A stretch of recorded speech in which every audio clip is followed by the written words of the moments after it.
तारीख थी 14 फरवरी 1981 की। गांव था उत्तर प्रदेश का बेहमई। ये तारीख इतिहास में सिर्फ एक हत्याकांड के लिए दर्ज नहीं है, बल्कि ये एक औरत के विद्रोह की सबसे क्रूर और सबसे दहला देने वाली गूंज थी। उस दिन फूलन देवी नाम की एक औरत ने अपने गिरोह के साथ मिलकर गांव के 22 ठाकुर मर्दों को एक लाइन में खड़ा किया और उन्हें गोलियों से भून दिया। ये खबर आग की तरह पूरे देश में फैल गई। अखबारों के लिए वो एक खूंखार डाकू थी, सरकार के लिए वो एक चुनौती थी और ऊंची जातियों के लिए वो उनके सम्मान पर एक कलंक थी। लेकिन लाखों दबे कुचले और पिछड़ी जातियों के लोगों के लिए वो देवी बन गई, एक ऐसी देवी जिसने जुल्म का बदला लेने के लिए खुद हथियार उठा लिए थे। लेकिन सवाल ये है कि कौन थी फूलन देवी? क्या वो एक पैदाइशी अपराधी थी या उसे हालातों ने अपराधी बनाया? ये चेहरा एक कातिल का था या एक मजलूम का जिसने इंसाफ अपने हाथों में ले लिया था? आखिर उन्हें क्यों ये कहना पड़ रहा था कि अगले जन्म में भले ही जानवर बन जाए पर औरत नहीं बनना चाहेंगी?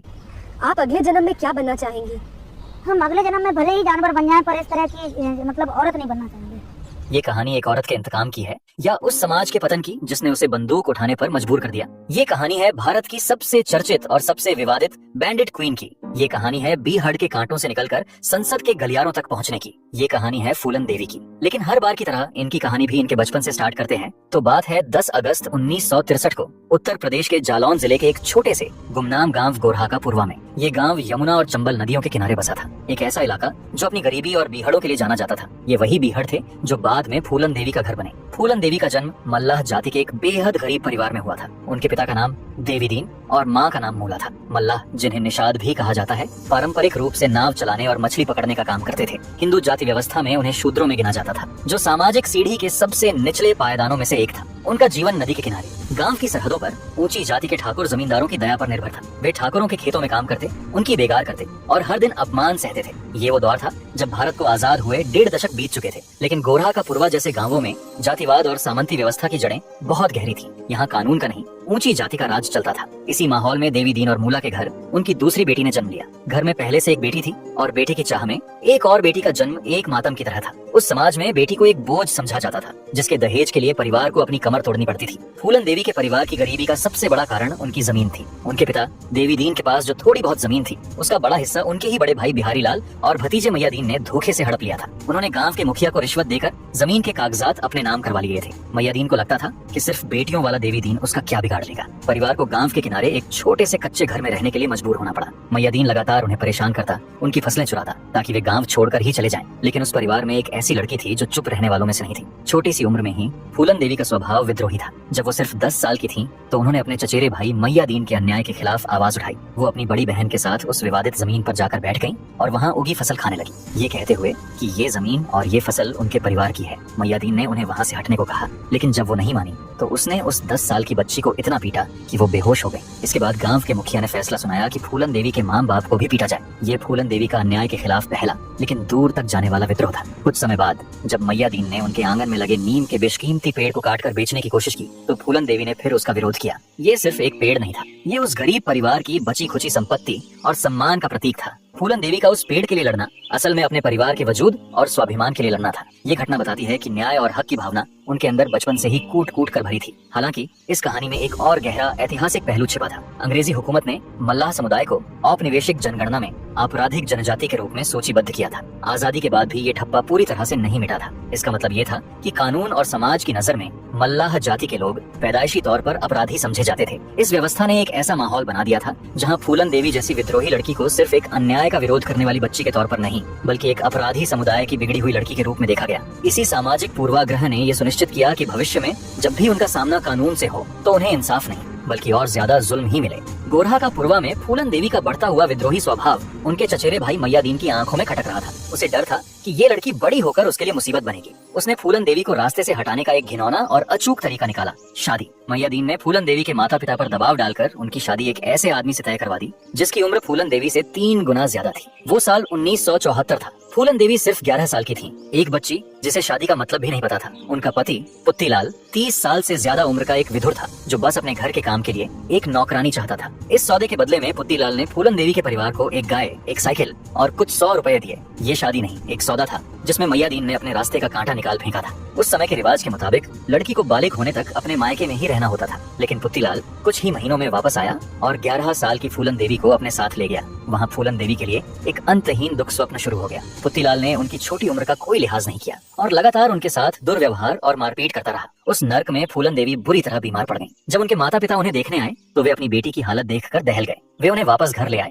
जहां पता चला कि उन्हें खसरा हो गया है। खसरा एक अत्यधिक संक्रामक वायरल बीमारी है जो तेज बुखार, नाक बहना, खांसी और पूरे शरीर पर लाल चकत्ते बना देती है। लेकिन समाज के नियम बहुत क्रूर थे। एक शादीशुदा लड़की का मायके में रहना परिवार के लिए बहुत बड़े अपमान की बात थी। गांव वाले ताने मारते थे। मैयादीन ने इस डर का फायदा उठाया और परिवार पर दबाव बनाया कि वे फूलन देवी को वापस पुत्तीलाल के पास भेज दें। मजबूर होकर माँ बाप ने अपनी बेटी को फिर से उसी नर्क में धकेल दिया। फूलन देवी अपनी आत्मकथा आई फूलन देवी में लिखती हैं कि उस पल उन्होंने दुर्गा माँ की कसम खाई थी कि वो इस दर्द का बदला जरूर लेंगी। उन्होंने कसम खाई कि वो डरकर नहीं झेंगी, वो जिंदा रहेंगी और अपना बदला पूरा करेंगी। कुछ समय बाद वो फिर से भागकर अपने घर आ गईं, लेकिन इस बार हालात और भी बदतर थे। गांव की नजर में वो अशुद्ध और कलंकिनी हो चुकी थी। उनकी अपनी माँ ने उनसे कहा, जाकर किसी कुएं में डूब मर या यमुना में कूद जा। ये सिर्फ एक माँ की नफरत नहीं थी, ये उस पूरे समाज का डर था जो एक औरत के अपने पति को छोड़ने पर परिवार का हुक्का पानी बंद कर सकता था। ये उस लाचार पितृसत्ता का प्रतिबिंब था जहाँ पीड़ित को ही दोषी ठहराया जाता था और जहाँ सामाजिक सम्मान की कीमत एक बेटी की जिंदगी से ज्यादा थी। गांव वालों ने उन्हें सार्वजनिक संपत्ति मान लिया।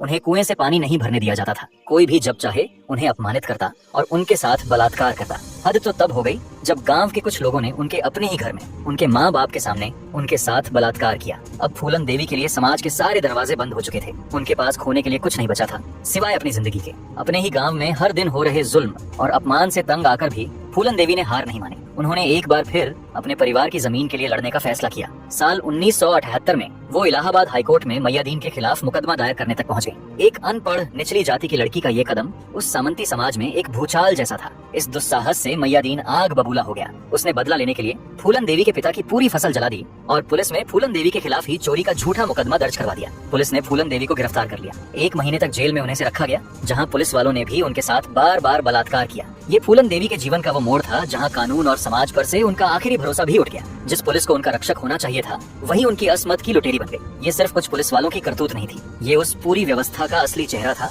जो एक निचली जाति की औरत को इंसान समझने को तैयार नहीं थी। जेल से छूटने के बाद फूलन देवी का गुस्सा और हताशा चरम पर थी। उन्होंने अपने एक और चचेरे भाई पर पत्थर से हमला कर दिया जो उन्हें परेशान कर रहा था। अब ये साफ हो चुका था कि गांव में उनके लिए कोई जगह नहीं बची थी। साल 1979 की एक रात डाकुओं का एक गिरोह जिसका सरगना बाबू गुज्जर था, गोरहा का पुरवा आया और फूलन देवी को उठा ले गया। ये अपहरण कोई इत्तेफाक नहीं था। कुछ वृत्तांतों के अनुसार फूलन देवी को जेल से छुड़ाने के लिए जो जमानत दी गई थी वो असल में डाकुओं को दी गई रिश्वत थी ताकि वे उन्हें पुलिस की हिरासत से निकालकर अपने कब्जे में ले लें। अगर ये सच है तो ये उस समय के कानून और अपराध के भयानक गठजोड़ को उजागर करता है जहाँ पुलिस खुद एक बलात्कृत लड़की को डाकुओं के हाथ बेच रही थी। इस तरह समाज और कानून से धक्के खाकर फूलन देवी चंबल के बीहड़ों में पहुंच गई। ये एक ऐसी दुनिया थी जहाँ बंदूक का राज था, जहाँ जिंदगी और मौत के बीच का फासला बहुत कम था। लेकिन फूलन देवी के लिए ये शायद उस गांव की घुटन भरी जिंदगी से बेहतर था जहाँ हर पल उनकी इज्जत और जान खतरे में थी। बीहड़ ने उन्हें समाज से छीना था, लेकिन शायद यहीं उन्हें अपनी मुक्ति का रास्ता मिलना था। बीहड़ों की दुनिया भी बाहर की दुनिया से अलग नहीं थी। यहाँ भी ताकत और क्रूरता का बोलबाला था। गिरोह का सरगना बाबू गुज्जर फूलन देवी को अपनी निजी संपत्ति समझता था और उनके साथ लगातार बलात्कार करता था। फूलन देवी एक कैद से निकलकर दूसरी कैद में आ गई थी, लेकिन उसी गिरोह में एक शख्स था जो फूलन देवी के दर्द को समझता था, विक्रम मल्लाह। विक्रम गिरोह में बाबू गुज्जर के बाद दूसरे नंबर पर था और वो भी फूलन देवी की ही तरह मल्लाह जाति का था। उसे बाबू गुज्जर का फूलन देवी के साथ ये बर्ताव पसंद नहीं था। वो फूलन देवी के प्रति सहानुभूति रखता था और ये सहानुभूति धीरे धीरे प्यार में बदल गई। एक दिन जब बाबू गुज्जर फिर से फूलन देवी के साथ जबरदस्ती कर रहा था, विक्रम मल्लाह ने उसे देख लिया। उसने अपनी बंदूक उठाई और बाबू गुज्जर को गोली मार दी। उस एक गोली ने फूलन देवी को एक और अत्याचारी से आजाद कर दिया था। बाबू गुज्जर की मौत के बाद विक्रम मल्लाह गिरोह का नया सरदार बन गया। विक्रम के साथ फूलन देवी की जिंदगी पूरी तरह बदल गई। पहली बार किसी ने उन्हें सम्मान दिया था, उन्हें अपने बराबर समझा था। विक्रम ने उन्हें सिर्फ अपनी प्रेमिका नहीं बल्कि अपना साथी बनाया। उसने फूलन देवी को बंदूक चलाना सिखाया, उन्हें बीहड़ के कायदे कानून सिखाए और उन्हें एक डाकू से एक लड़ाका बनाया। विक्रम के संरक्षण और प्यार में फूलन देवी का आत्मविश्वास वापस लौटा। वो अब एक डरी सहमी लड़की नहीं थी बल्कि गिरोह की एक सक्रिय और सम्मानित सदस्य थी। अगले 1 साल तक विक्रम और फूलन देवी ने साथ मिलकर ऊंची जाति के गांवों में डकैतियां डाली, अमीर साहूकारों को लूटा और गाड़ियों को रोका। इस दौरान फूलन देवी की ख्याति दूर दूर तक फैलने लगी। निचली जातियों के बीच वो एक रॉबिन हुड जैसी छवि बन गई, एक ऐसी नायिका जो अमीरों से लूटकर गरीबों में बांटती थी। गांव के लोग उन्हें दस्यु सुंदरी कहने लगे और उनकी पूजा करने लगे। उन्हें देवी दुर्गा का अवतार मानने लगे। कई गरीब परिवारों की बेटियों की शादी के के लिए दहेज का पैसा भी फूलन देवी ने दिया। इसी दौरान फूलन देवी ने अपने पहले पति पुत्तीलाल से भी अपना बदला लिया। विक्रम की मदद से उन्होंने पुत्तीलाल को अगवा किया और उसे बुरी तरह पीट कर सजा दी। ये उनके अंदर सुलग रही इंतकाम की आग की पहली चिंगारी थी जो बाहर आई थी। लेकिन बीहड़ों की दुनिया में जाति का जहर बाहर के समाज से भी ज्यादा खतरनाक था। विक्रम मल्लाह का एक निचली जाति का होकर गिरोह का सरदार बनना गिरोह के ठाकुर डाकुओं को पसंद नहीं आ रहा था। ये सिर्फ ताकत की लड़ाई नहीं थी, ये जातिगत वर्चस्व की लड़ाई थी। चंबल के बीहड़ भी भारतीय समाज का ही एक छोटा रूप थे, जहाँ जाति की दीवारें बंदूक की गोलियों से भी ज्यादा मजबूत थीं। विक्रम और फूलन देवी की ये खुशी और उनका प्यार ज्यादा दिन टिकने वाला नहीं था। साल 1980 में गिरोह के दो पुराने सदस्य श्री राम सिंह और लाला राम सिंह जेल से रिहा होकर वापस आए। वो दोनों ठाकुर जाति के थे और गिरोह के पूर्व सरदार थे। उन्हें मानिक साख ने एक मल्लाह का सरदार बनना और एक मल्लाह औरत का उसके बराबर बैठना बर्दाश्त नहीं हुआ। गिरोह के अंदर सत्ता और जाति को लेकर एक संघर्ष शुरू हो गया। ठाकुर भाइयों ने एक साजिश रची। अगस्त 1980 में उन्होंने धोखे से विक्रम मल्लाह की हत्या कर दी। विक्रम की मौत के साथ ही फूलन देवी का एकमात्र सहारा और रक्षक भी छिन गया। वो एक बार फिर अकेली और असहाय हो गई थी। श्री राम और लाला राम ने फूलन देवी को अपना बंदी बना लिया। वो उन्हें पास के एक गांव बेहमई ले गए जो ठाकुरों का गढ़ माना जाता था। वहाँ फूलन देवी को एक कमरे में बंद कर दिया गया और उनके साथ वहशियाना दरिंदगी की एक ऐसी दास्तान लिखी गई जिसने उनकी आत्मा को हमेशा के लिए जख्मी कर दिया। अगले कई हफ्तों तक श्री राम, लाला राम और गांव के दूसरे ठाकुर मर्दों ने उनके साथ सामूहिक बलात्कार किया। ये सिर्फ हवस नहीं थी, ये एक निचली जाति की औरत को उसकी औकात याद दिलाने का एक क्रूर अनुष्ठान था। ये उन्हें उस हिम्मत की सजा थी जो उन्होंने एक ठाकुर के खिलाफ जाकर एक मल्लाह से प्यार करके दिखाई थी। जुल्म की इंतहा तब हुई जब उन्हें पूरी तरह नग्न करके पूरे गांव में घुमाया गया और गांव के कुएं से पानी लाने के लिए मजबूर किया गया। ये सिर्फ उनका शारीरिक अपमान नहीं था, ये एक सार्वजनिक तमाशा था जिसका मकसद पूरी मल्लाह जाति को ये संदेश देना था कि अगर उन्होंने सिर उठाने की कोशिश की तो उनका भी यही हश्र होगा। उस औरत के शरीर को ठाकुरों ने अपनी जातिगत श्रेष्ठता के प्रदर्शन का एक माध्यम बना लिया था। कई हफ्तों की इस असहनीय पीड़ा के बाद एक रात फूलन देवी किसी तरह वहाँ से भागने में कामयाब हो गई। वो जख्मी थी, टूटी हुई थी, लेकिन जिंदा थी और उनकी आंखों में अब सिर्फ एक ही चीज थी, बदला। बेहमई के जख्म ने उनके अंदर की इंसानियत को लगभग मार दिया था और एक ऐसी बैंडेड क्वीन को जन्म दिया था जो अब सिर्फ इंतकाम के लिए जीने वाली थी। बेहमई से भागने के बाद फूलन देवी ने अपना खुद का गिरोह बनाया। उनके गिरोह में ज्यादातर लोग मल्लाह और अन्य पिछड़ी जातियों से थे जो ऊंची जातियों के जुल्म से तंग आ चुके थे। फूलन देवी अब सिर्फ एक डाकू नहीं बल्कि एक प्रतीक बन चुकी थी, पिछड़ी जातियों के विद्रोह का प्रतीक। अगले कुछ महीनों तक फूलन देवी और उनके गिरोह ने बीहड़ों में अपना दबदबा कायम किया, लेकिन उनके दिल और दिमाग में सिर्फ एक ही जगह का नाम गूंज रहा था, बेहमई।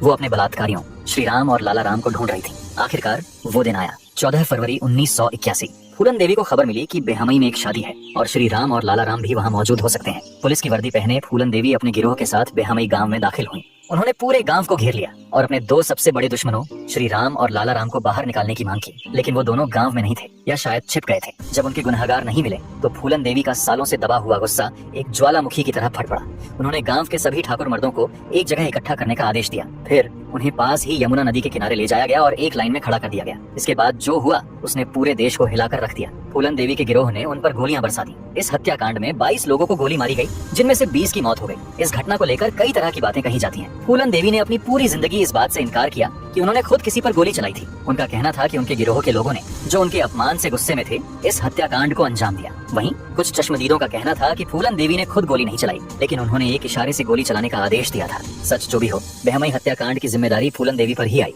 ये हत्याकांड सिर्फ एक बदला नहीं था, ये एक निचली जाति की बलात्कृत महिला द्वारा ऊंची जाति के पुरुषों से लिया गया सामूहिक बदला था। ये उस सामाजिक व्यवस्था पर एक सीधा हमला था जिसने उन्हें और उनके जैसी लाखों औरतों को जानवर से भी बदतर जिंदगी जीने पर मजबूर किया था। इस एक घटना ने फूलन देवी को बैंडेड क्वीन के रूप में पूरे भारत में मशहूर कर दिया। सरकार और पुलिस के लिए वो देश की सबसे बड़ी दुश्मन बन गई, लेकिन गरीबों और दलितों के लिए वो न्याय की देवी बन चुकी थी। इस हत्याकांड का राजनीतिक असर इतना बड़ा था कि उत्तर प्रदेश के तत्कालीन मुख्यमंत्री वीपी सिंह को नैतिक जिम्मेदारी लेते हुए अपने पद से इस्तीफा देना पड़ा। एक अकेली औरत के इंतकाम ने एक सूबे की सरकार गिरा दी थी। बेहमई हत्याकांड के बाद फूलन देवी भारत की सबसे वांछित अपराधी बन गई। उत्तर प्रदेश और मध्य प्रदेश की पुलिस ने उन्हें पकड़ने के लिए इतिहास का सबसे बड़ा तलाशी अभियान चलाया। उनके सिर पर $10,400 अमेरिकी डॉलर के बराबर का इनाम रखा गया। अगले 2 साल तक फूलन देवी पुलिस को चकमा देती रही। चंबल के बीहड़, जिन्हें वो अपनी हथेली की तरह जानती थीं, उनकी ढाल बने रहे, लेकिन लगातार भागने की जिंदगी बहुत मुश्किल थी। गिरोह के कई साथी पुलिस मुठभेड़ों में मारे जा रहे थे। फूलन देवी खुद भी इस जिंदगी से थक चुकी थी। उन्हें एहसास हो गया था कि वो हमेशा के लिए ऐसे नहीं जी सकती। इसी दौरान मध्य प्रदेश पुलिस के एक सुपरिटेंडेंट राजेंद्र चतुर्वेदी ने उनसे संपर्क साधा और आत्मसमर्पण के लिए बातचीत शुरू की। ये बातचीत लगभग 1 साल तक चली। फूलन देवी एक चतुर रणनीतिकार थी। वो जानती थी कि अगर उन्होंने उत्तर प्रदेश पुलिस के सामने आत्मसमर्पण किया तो उन्हें मार दिया जाएगा। बेहमई के ठाकुरों का राजनीतिक दबदबा बहुत ज्यादा था और यूपी पुलिस पर उन्हें खत्म करने का भारी दबाव था। इसीलिए उन्होंने आत्मसमर्पण के लिए मध्य प्रदेश सरकार को चुना और अपनी शर्तें रखी। ये शर्तें किसी आम अपराधी की नहीं बल्कि एक राजनीतिक कैदी की थीं। उनकी मुख्य शर्तें थीं, उन्हें और उनके गिरोह के किसी भी सदस्य को फांसी की सजा नहीं दी जाएगी। गिरोह के बाकी सदस्यों को 8 साल से ज्यादा की सजा नहीं होगी। उन्हें उत्तर प्रदेश की जेल में नहीं बल्कि मध्य प्रदेश की जेल में रखा जाएगा। उनके परिवार को जमीन और सुरक्षा दी जाएगी और उनके भाई को सरकारी नौकरी मिलेगी। मध्य प्रदेश के तत्कालीन मुख्यमंत्री अर्जुन सिंह इन शर्तों पर सहमत हो गए। उन्होंने फूलन देवी की राजनीतिक और सामाजिक अहमियत को समझा। वो जानते थे कि फूलन देवी सिर्फ एक डाकू नहीं बल्कि पिछड़ी जातियों के लिए एक बहुत बड़ा प्रतीक है। आखिरकार फरवरी 1983 में भिंड मध्य प्रदेश के एक मैदान में हजारों लोगों और मीडिया के सामने फूलन देवी ने मुख्यमंत्री अर्जुन सिंह के सामने आत्मसमर्पण कर दिया। उन्होंने अपनी राइफल नीचे रखी, लेकिन उनका सिर झुका नहीं था। ये एक अपराधी का नहीं बल्कि एक योद्धा का आत्मसमर्पण था, जिसने अपनी शर्तों पर जंग खत्म की थी। आत्मसमर्पण की शर्तों के मुताबिक फूलन देवी को ग्वालियर की जेल में रखा गया। उन्हें और देश को उम्मीद थी कि अब कानून अपना काम करेगा और उनके मामलों की सुनवाई होगी, लेकिन ऐसा कुछ नहीं हुआ। फूलन देवी ने अपनी जिंदगी के 11 साल ग्वालियर और जबलपुर की जेलों में बिना किसी मुकदमे के गुजार दी। ये भारतीय न्याय व्यवस्था के इतिहास के सबसे अजीब और शर्मनाक अध्यायों में से एक है। एक महिला जिस पर 50 से ज्यादा मामले दर्ज थे, जिसमें हत्या और डकैती जैसे गंभीर आरोप शामिल थे, 11 सालों तक सिर्फ एक विचाराधीन कैदी बनी रही। इसके पीछे की वजह सीधी और साफ थी, राजनीति। उत्तर प्रदेश की सरकार और ठाकुर लॉबी चाहती थी कि उन्हें यूपी लाकर उन पर मुकदमा चलाया जाए, जहां उन्हें फांसी की सजा मिलना लगभग तय था। वहीं मध्य प्रदेश सरकार अपने वादे से बंधी थी और उन्हें यूपी भेजने को तैयार नहीं थी। इस राजनीतिक खींचतान में न्याय का पहिया जाम हो गया। सरकारें फूलन देवी से डरती थीं। वे न तो उन्हें सजा दे पा रही थीं, क्योंकि ऐसा करने से देश भर की पिछड़ी जातियों का एक बहुत बड़ा वर्ग नाराज हो जाता, जो उन्हें अपनी नायिका मानता था, और न ही वे उन्हें रिहा कर सकती थीं, क्योंकि ऐसा करने से ऊंची जातियों, खासकर ठाकुर समुदाय का गुस्सा भड़कने का डर था। फूलन देवी अब एक व्यक्ति नहीं बल्कि एक राजनीतिक समीकरण बन चुकी थी, जिसे हल करने की हिम्मत किसी में नहीं थी। इसलिए व्यवस्था ने सबसे आसान रास्ता चुना, उन्हें भूल जाने का, उन्हें जेल की दीवारों के पीछे सड़ने के लिए छोड़ देने का। ये 11 साल इस बात का सबूत थे कि सिस्टम को न तो उन्हें न्याय देने में दिलचस्पी थी और न ही उनके पीड़ितों को। वो एक ऐसी राजनीतिक कैदी थीं जिसे कानूनी दांव पेंचों में उलझाकर कैद रखा गया था, क्योंकि उनका बाहर रहना या उन पर मुकदमा चलना दोनों ही सूरतों में व्यवस्था के लिए एक बड़ा सिरदर्द था। लेकिन फूलन देवी ने जेल में भी हार नहीं मानी। वो बीमार रही, उन्हें खराब स्वास्थ्य से जूझना पड़ा, लेकिन उन्होंने अपनी लड़ाई जारी रखी। उनकी कहानी देश और दुनिया में फैलती रही, उन पर किताबें लिखी गईं और 1994 में शेखर कपूर ने बैंडेड क्वीन नाम से एक फिल्म बनाई, जिसने उन्हें अंतर्राष्ट्रीय स्तर पर पहचान दिलाई। हालांकि फूलन देवी ने खुद इस फिल्म का विरोध किया, क्योंकि उनका मानना था कि फिल्म ने उनकी कहानी को सही तरीके से नहीं दिखाया और उनकी सहमति के बिना उनके बलात्कार के दृश्यों को फिल्माया गया। आखिरकार 1994 में उत्तर प्रदेश में राजनीतिक समीकरण बदले। मुलायम सिंह यादव की समाजवादी पार्टी की सरकार सत्ता में आई, जिसका मुख्य आधार पिछड़ी जातियां और यादव थे। उन्होंने जनहित का हवाला देते हुए फूलन देवी के खिलाफ चल रहे सभी मामलों को वापस लेने का फैसला किया। इस राजनीतिक फैसले ने फूलन देवी की रिहाई का रास्ता साफ कर दिया। 1994 में 11 साल की लंबी कैद के बाद फूलन देवी जेल से बाहर आईं। वो एक ऐसी महिला थीं जिसे व्यवस्था ने तोड़ा, कुचला और भुलाने की कोशिश की, लेकिन जो हर बार राख से फिर उठ खड़ी हुई। अब वो एक नई लड़ाई के लिए तैयार थीं, राजनीति की लड़ाई। जेल से रिहा होने के बाद फूलन देवी ने वो किया जिसकी किसी ने कल्पना भी नहीं की थी। उन्होंने अपने उत्पीड़कों से बदला लेने के लिए बंदूक नहीं बल्कि लोकतंत्र को अपना हथियार बनाया। वो समाजवादी पार्टी में शामिल हो गई, एक ऐसी पार्टी जो निचली और पिछड़ी जातियों के अधिकारों की बात करती थी। साल 1996 में समाजवादी पार्टी ने उन्हें उत्तर प्रदेश की मिर्जापुर लोकसभा सीट से अपना उम्मीदवार बनाया। ये एक ऐतिहासिक क्षण था। एक महिला जिसे कभी देश की सबसे बड़ी दुश्मन माना जाता था, अब उसी देश का कानून बनाने के लिए जनता से वोट मांग रही थी। उनके विरोधी उन्हें हत्यारिन और डाकू कहकर उनका मजाक उड़ाते थे, लेकिन गरीबों, दलितों और पिछड़ी जातियों के लिए वो उनकी अपनी आवाज थी। चुनाव प्रचार के दौरान फूलन देवी ने कहा, बीजेपी मुझे धमकी देती है कि वे मुझे बर्बाद कर देंगे, लेकिन वे मुझे क्या नुकसान पहुंचा सकते हैं? मेरी जिंदगी तो 16 साल पहले ही बर्बाद हो गई थी। वे मुझे डाकू और अपराधी कहते हैं, लेकिन मैं अपराधी नहीं हूँ। नतीजे आए तो सब हैरान रह गए। फूलन देवी चुनाव जीत गईं और भारत की संसद लोकसभा की सदस्य बन गई। ये लोकतंत्र का सबसे बड़ा चमत्कार था और उस सामंती व्यवस्था के मुंह पर सबसे करारा तमाचा। जिन लोगों ने उन्हें कभी इंसान नहीं समझा, अब उन्हें संसद में उन्हें माननीय सांसद कहकर संबोधित करना पड़ रहा था। ये फूलन देवी की सबसे बड़ी जीत थी, एक ऐसी जीत जो उन्होंने गोली से नहीं बल्कि वोट से हासिल की थी। सांसद के रूप में उन्होंने उन लोगों के लिए काम किया जिनकी आवाज कभी सुनी नहीं गई थी। उन्होंने महिलाओं, दलितों और गरीबों के अधिकारों के लिए संसद में आवाज उठाई। वो उस व्यवस्था का हिस्सा बन गई थी जिसने कभी उन्हें खत्म करने की पूरी कोशिश की थी। 1998 के चुनाव में वो हार गईं, लेकिन उन्होंने हिम्मत नहीं हारी। 1999 में वो फिर से मिर्जापुर से चुनाव लड़ी और दूसरी बार सांसद चुनी गई। इसी दौरान 1994 में उन्होंने उम्मेद सिंह से शादी की और एक सामान्य पारिवारिक जीवन जीने की कोशिश करने लगी। लेकिन फूलन देवी का अतीत उनकी परछाई की तरह हमेशा उनके साथ रहा। सांसद बनने के बावजूद बेहमई हत्याकांड के मामले कानूनी तौर पर फिर से खुल गए थे। सुप्रीम कोर्ट ने भी 1996 में मामलों को खारिज करने की उनकी याचिका को ठुकरा दिया था। इसका मतलब ये था कि जिस समय वो देश के लिए कानून बना रही थी, उसी समय देश का कानून उन्हें एक हत्या के मामले में कटघरे में खड़ा करने की कोशिश कर रहा था। ये विडंबना दिखाती है कि राजनीतिक ताकत हासिल करने के बाद भी वो उस व्यवस्था के जाल से पूरी तरह कभी आजाद नहीं हो पाई जिसने उन्हें जन्म दिया था। 25 जुलाई 2001 एक सामान्य दिन। फूलन देवी संसद के सत्र में भाग लेने के बाद दोपहर के भोजन के लिए नई दिल्ली में अपने सरकारी आवास पर लौटी। जैसे ही वो अपनी कार से उतरी, 3 नकाबपोश हमलावरों ने उन पर गोलियां बरसानी शुरू कर दी। फूलन देवी को 5 गोलियां लगीं और उन्होंने मौके पर ही दम तोड़ दिया। भारत की बैंडिट क्वीन की कहानी का अंत देश की राजधानी की सबसे सुरक्षित सड़कों में से एक पर दिन दहाड़े खून से लथपथ हो गया। कुछ दिनों बाद शेर सिंह राणा नाम के एक व्यक्ति ने इस हत्या की जिम्मेदारी लेते हुए आत्मसमर्पण कर दिया। उसने कहा कि उसने ये हत्या 1981 के बेहमई हत्याकांड का बदला लेने के लिए की थी, जहां उसके जाति के 22 ठाकुर मारे गए थे। ये हत्या एक बार फिर इस बात का सबूत थी कि फूलन देवी की लड़ाई कभी सिर्फ उनकी अपनी नहीं थी। ये जातियों की लड़ाई थी जो बीहड़ों से शुरू होकर संसद के दरवाजे तक पहुंच गई थी और आखिरकार उनकी जान ले ली।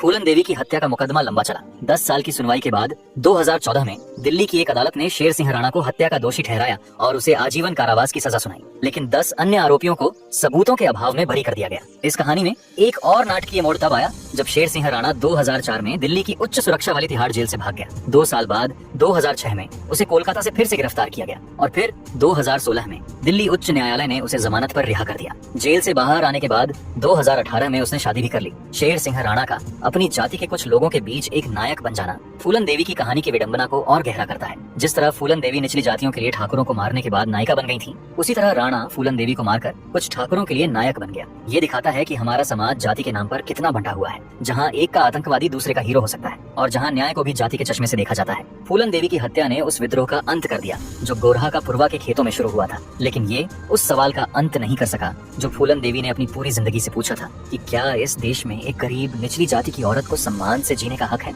फूलन देवी की जिंदगी एक तूफान की तरह थी जो गरीबी और जुल्म के बीहड़ों से उठी, इंतकाम की आग में जली और आखिरकार राजनीति के गलियारों में शांत हो गई। उनकी कहानी को कई लोगों ने अपने अपने तरीके से कहा। उनकी अपनी आत्मकथा आई फूलन देवी उस दर्द और विद्रोह को उनकी अपनी आवाज में बयां करती है। वहीं द बैंडिट क्वीन जैसी फिल्मों ने उनकी कहानी को दुनिया तक पहुंचाया, भले ही वो खुद उस चित्रण से सहमत नहीं थी। आज फूलन देवी की विरासत क्या है? कुछ लोगों के लिए वो हमेशा एक हत्यारिन और डाकू रहेंगे जिसने कानून को अपने हाथ में लिया, लेकिन करोड़ों लोगों के लिए वो आज भी प्रतिरोध का एक शक्तिशाली प्रतीक है। जातिवाद के खिलाफ, पितृसत्ता के खिलाफ और उस हर जुल्म के खिलाफ जो एक इंसान को जानवर बना देता है। उनकी कहानी भारतीय समाज और उसकी न्याय व्यवस्था की सबसे बड़ी विफलताओं का एक आईना है। ये हमें बताती है कि जब समाज और कानून किसी को न्याय देने में नाकाम हो जाते हैं तो विद्रोह का जन्म होता है। फूलन देवी ने बंदूक इसलिए नहीं उठाई क्योंकि उन्हें खून बहाने का शौक था, बल्कि इसलिए क्योंकि उनके पास कोई और रास्ता नहीं छोड़ा गया था। वो एक ऐसी महिला थी जिन्हें समाज ने हर मोड़ पर तोड़ने की कोशिश की, लेकिन वो टूटी नहीं। वो एक ऐसा फूल थी जो कांटों के बीच खिला और जिसकी चुभन ने सदियों से सोई हुई व्यवस्था को जगा दिया।